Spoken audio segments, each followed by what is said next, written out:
This video is about the density of Coco Coir in their dry and damp states. This is just my experimental findings. And here's the answers, so you don't have to watch the video if you're just looking for a number. And if you want to take 80 grams of coir and put water with it, you get about 1 liter.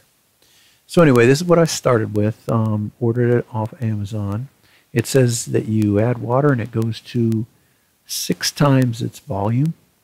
I measured it here with English units, and later on I measured it with SI units. Yeah, it's 604 grams. It says it's 650, but it's 604. And so I measured it and got the weight. So it comes out to dry density of 0.61. So I took a sample of it, 124 grams, and used the measurement that I had before there to come up with one of those values. So anyway, I took the sample and I put just like 10 times or 100 times the number of grams of water with it, just so there would be plenty of water.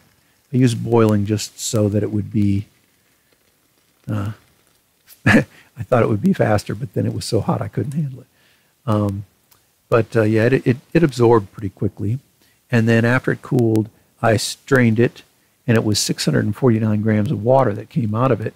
And I squeezed it pretty hard between my fists to get most of the water out. So the damp amount was 725 or whatever. And then I counted up the number of cups here, which I later transformed into SI units. And comes out to 0.47 grams per cc.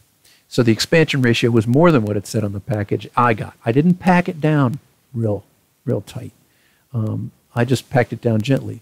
So here's the amount of water that was actually accepted into the material. So the bottom line here is that if you take 80 grams, you'll get a liter worth of damp fiber.